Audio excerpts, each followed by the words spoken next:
बिस्मिल्लाहिर्रहमानिर्रहीम अस्सलाम वालेकुम। फ़लस्तीन के सदर महमूद अब्बास की एक दिन पहले इसराइल के वज़ीर से उनके घर पर मुलाकात हुई है और उसके बाद उन्होंने पुतिन को कॉल की है। देखिए, उन्होंने पाकिस्तान को कॉल नहीं की, यूएई को कॉल नहीं की, किसी भी इस्लामिक कंट्री को कॉल नहीं की। उन्होंने पुतिन को कॉल की है, रशिया के प्रेसिडेंट को, और कॉल करके कहा है कि वेस्ट बैंक में जो होने वाला है, फ़लस्तीन के दो एरिया है। एक है गजा की पट्टी जहां पर हमास की हुकूमत है। ये अगर आप इसराइल का मैप देखेंगे तो इसराइल ने फ़लस्तीन को दो हिस्सों में तकसीम कर दिया। एक हम कहते हैं वेस्ट बैंक और एक है गजा। वेस्ट बैंक के अंदर आपको मस्जिद अक्सा भी नजर आती है जहां पर इस वक्त इसराइली कब्जा करके बैठे हैं। तो वहां पर मुसलमान जा तो सकते हैं, लेकिन मामला तो वहां पर खराब है। वहां पर उन्होंने कहा है, इस वीडियो की अहम डिस्कशन चलती रहेगी, लेकिन इससे पहले आप वीडियो को लाइक करें, हकीकत टीवी को सब्सक्राइब कर लें और बेल आइकन पर जरूर क्लिक करें कि इस वक्त हालात शदीद खराब है और किसी भी वक्त ये तमाम चीजें फटने वाली हैं। और उन्होंने कहा है कि आप मदद करें हमारी, यानी फ़लस्तीन बचा लें। उन्होंने किसी Muslim country, nuclear power Pakistan को नहीं कहा, उन्होंने किसी को कॉल नहीं की। उन्होंने कहा कि बचा ले आकर। यहां पर जो इसराइल दहशतगर्दी कर रहा है, जो सेटलर मूवमेंट उनकी है, वो तबाही है। इस वक्त वो हमें मुकम्मल तौर पर बर्बाद करने जा रही है। उन्होंने कहा लैंड हमारे हाथ से जा रहा है, हमारे घर तबाह किए जा रहे हैं और बदतरीन सूरत हाल है कि फ़लस्तीनियों को यरूशलेम से निकाला जा रहा है और इसके अलावा कैदियों को बदतरीन तशद्दुद का निशाना बनाया जा रहा है। उनको शहीद किया जाता है, उनकी बॉडीज नहीं दे रहे। ये बदतरीन है। इसके बाद वो हमसे फ़लस्तीन छीनने जा रहे हैं। हमारी मदद कीजिए और इसराइल से निजात दिलवाएं। ये असल में आप समझ लीजिए, एक तो 57 इस्लामिक ममालिक के लिए बेशर्मी की बात है कि आपको उन्होंने नहीं कहा, क्योंकि उनको पता इन्होंने आना नहीं है। जब पहले भी सूरत हाल खराब थी। देखिए, महमूद अब्बास जैसे जो लोग होते हैं वो मुसलमानों के खैर ख्वाह नहीं है। ये चीज आप ज़हन में रखिएगा। ये आपको आधे यहूदियों के एजेंट बनकर काम करते हैं।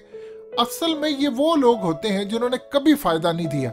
लेकिन यहाँ पर एक चीज देख लें कि ये शख्स भी उस वक्त उबल रहा है, क्योंकि है तो ये सदर फ़लस्तीन का।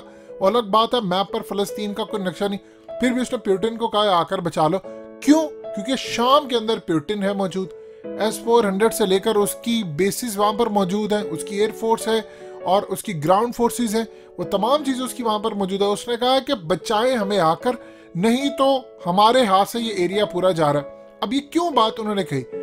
याद कीजिए, कुछ महीने पहले जब लड़ाई हुई थी फ़लस्तीन के अंदर, उस वक्त हमास की और इसराइल की, तो किसने कहा था, इसराइल को धमकी देते हुए ये बातचीत कही थी कि अगर तुमने मस्जिद अक्सा का स्टेटस को बदला, यानी उसको डिमोलिश करके या शहीद करके उस पर कब्जा करने की कोशिश की, तो इसराइल याद रखना फिर तुम्हें बहुत बुरा सामना करना पड़ेगा और रशिया तुम्हें बहुत ज्यादा भयानक तरीके से हैंडल करेगा। यानी कतई हम बर्दाश्त नहीं करेंगे। क्योंकि शाम के अंदर उन्होंने कहा था कि फिर हम हिजबुल्लाह के ऊपर हमला करेंगे। तो उन्होंने कहा था कि हमारे मिलिट्री बेसिस है यहाँ पर, अगर तुमने यहाँ पर हमला करने की कोशिश की और उसकी आड़ के अंदर हमें कोई नुकसान हुआ या शाम के अंदर कुछ हुआ तो हम जवाब देंगे। अब सूरत हाल ये है कि उनको पता था कि किसी के मुसलमानों की धमकी पर यह मामला नहीं हुआ। हमास रॉकेट पर रॉकेट मारी जा रहा था, तो उस वक्त किसने मदद की थी आकर? बताइए। सिर्फ उस वक्त दो चीजें सामने आई थी। एक तो हमास लड़ती रही और दूसरा इसराइल के खिलाफ रशिया आ गया है। देखिए, ईरान का फैक्टर तो है। हमास की जब बात होती है तो ईरान, हिजबुल्लाह और हमास ये एक ही साइड पर होते हैं। आप इत्तेहाद देखें कि सबके मसलक अलग अलग हैं, लेकिन जब सब इकट्ठे होते हैं तो इसराइल शिकस्त खाता है। अब उन्होंने जो बात की है ये कोई छोटी बात नहीं है। देखिए, ऑलरेडी वहां पर फ़लस्तीन के एक बहुत बड़े स्कॉलर ऑलरेडी कह चुके हैं कि मस्जिद अक्सा के इर्द गिर्द आर्टिफिशियल एक जलजिला आएगा टेक्नोलॉजी के जरिए, जिसके बाद वो मस्जिद अक्सा को शहीद करने का प्लान बना रहे हैं। ये वो आज से तकरीबन 3 साल पहले बयान दे चुके हैं। मुसलमानों ने कोई बात नहीं, उन्होंने कहा कि इनके पास बड़ी टेक्नोलॉजी है, ये आर्टिफिशियल जलजिला आ सकता है, ये कुछ भी आ सकता है, कोई मिसाइल लग सकता है। आप iPad Go 2 याद कीजिए जो उन्होंने बनाई थी, उसके अंदर क्या था? वो मस्जिद अक्सा के ऊपर मिसाइल लग रहा था। ये कोई आम चीज नहीं है। मस्जिद अक्सा वो चीज है जिसको गिराकर वो समझते हैं कि हमारी ताकत कायम होगी, और मुसलमानों से ज्यादा इस वक्त मस्जिद अक्सा बचाने के लिए अगर कोई ताकत आगे आ रही है तो वो रशिया है। रशिया इसलिए है क्योंकि वो इसराइल को किसी सूरत आगे नहीं आने देना चाहते। वो चाह रहे हैं कि जो भी अमेरिका का इत्तेहादी है हम उसको आड़े हाथों लेंगे, हम उसको छोड़ने वाले नहीं है। इस सूरत हाल के अंदर आप अंदाजा कर लें कि मुसलमानों के लिए इबरत का मकाम है। देखिए फिर मुसलमान कंप्लेन ये ना करें कि हमारे साथ ये हो गया, फलाना हो गया, ये हो गया, ऐसे हो गया। मस्जिद अक्सा को बचाना हर मुसलमान की जिम्मेदारी है, लेकिन आप देखेंगे कि आने वाले वक्त के अंदर मुसलमान कुछ भी नहीं करेंगे। जब बातचीत उस वक्त हुई थी, ओआईसी के इजलास पर इजलास हो रहे थे, तो बचाने के लिए कौन आगे आया था? उस वक्त मलेशिया ने कहा था कि फौजें उतारो, किसी मुस्लिम कंट्री ने नहीं। तुर्की ने भी कहा था हम भेजेंगे, डिस्कस करेंगे। भेजना करना ही अलग बात है, वो तो अलग बात है। हम भी पिछले तकरीबन 74 सालों से ही बात कर रहे हैं, कश्मीर हमारा, कश्मीर हमारी शारक है। जिनकी शारक होती है वो लेकर वापस दिखाते हैं।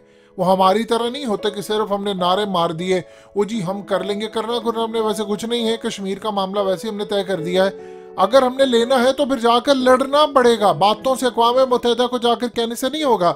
आप जाकर वहां पर अपना इलाका लें। लेकिन इस सूरत हाल के अंदर किसने कहा वहां पर? उस वक्त मलेशिया ने कहा था कि फौजें भेजें, तमाम मुस्लिम ममालिक की फौजें यहाँ पर उतारनी चाहिए। इसराइल हिल जाता, किसी ने कोई मदद नहीं की। उन्होंने कहा था अगर ऐसी सूरत हाल नहीं होती, मुस्लिम कंट्रीज नहीं आती, तो फिर हम अक़वाम मुत्तहिदा के साथ मिलकर पीस कीपिंग मिशन के तहत अपनी फौजें तो कम से कम भेज देंगे, अगर उम्मत मुस्लिमा नहीं वहां पर करती। आप मलेशिया के अंदर जाएं, आपको वहां पर ज्यादा इस्लाम नजर नहीं आता। आपको वहां पर सेकुलर चीजें हैं, वहां पर आपको याशी भी नजर आएगी, वहां पर आपको बहुत ज्यादा लोग इतने दीनदार नजर नहीं आएंगे। आप कोलालमपुर में चले जाएं, आपको इक्का दुक्का मस्जिद नजर आएगी, बहुत कम मस्जिद है। वहाँ फिरका वारियत की इजाजत नहीं है, ये बड़ी अच्छी चीज है। लेकिन इसके बावजूद उन्होंने कहा है कि हमने इस्लाम को छोड़ना नहीं। आप जानते हैं जाकिर नाइक भी वहां पर मौजूद है और वो वहां पर अब इस्लाम का काम करें। लेकिन इस सूरत हाल के अंदर आप सिर्फ इतना बता दें कि बाकी मामला क्या है, दम पड़ते हैं, हम जाकर ये कर देंगे, इस्लाम का किला फलाना। उन्होंने तो कुछ भी नहीं किया। सो इस सूरत हाल के अंदर अब उन्होंने उस तरफ देख रहे हैं कि मस्जिद अक्सा, देखिए ये वो चीज है जो इनके सीने के ऊपर चल रही है। जो प्राइम मिनिस्टर है इस वक्त नफ्ताली बेनेट, वो कौन है? वो तो सेटलर मूवमेंट का चेयरमैन रह चुका है। यानी वो है, वो कहता है कि यहूदियों को आबाद करो, इनको यहाँ से निकालो। तो इस सूरत हाल के अंदर तो वो कोशिश करे आप इस चीज में ना रहिएगा कि पिछली दफा शिकस्त हुई है वो दोबारा नहीं करेंगे। उनको 1 करोड़ दफा भी कोशिशें करनी पड़े वो करेंगे। वो 2000 साल से मेहनत करते आ रहे हैं कि हमने यहाँ पर आबाद होना है। उनके सारे मकासद पूरे हो गए, सिर्फ 3 रह गए हैं। मस्जिद अक्सा को उन्होंने गिराना है, उन्होंने उसके बाद ऊपर पावर बनना है, और नंबर 3 उन्होंने पूरी दुनिया में जंग कराकर अपने मसीहा को यहाँ पर बिठाना है, जिसको वो मसीहा कहते हैं और हम उनको दज्जाल कहते हैं। अब आप जरा अंदाजा कर लें कि इस सूरत हाल में उनके कितने मकासद। मेन मकसद तो ये था कि वो फलस्तीन में आकर आबाद होते। अब फलस्तीन तो ऑलमोस्ट खत्म हो चुका है। तो इस सूरत हाल के अंदर अब रूस से कहा जा रहा है मदद करो, और रूस जवाब देगा। ये बात याद रखिए, मुसलमानों की तरह नहीं होगा कि जी हम आते हैं, हमारे मफादात हैं, ये है वो है। तो इस सूरत हाल में अगले कुछ अरसे के अंदर देखिए किस तरह का रिएक्शन आता है रूस की जानिब से, क्योंकि अब रूस का पारा भी हाई हो रहा है।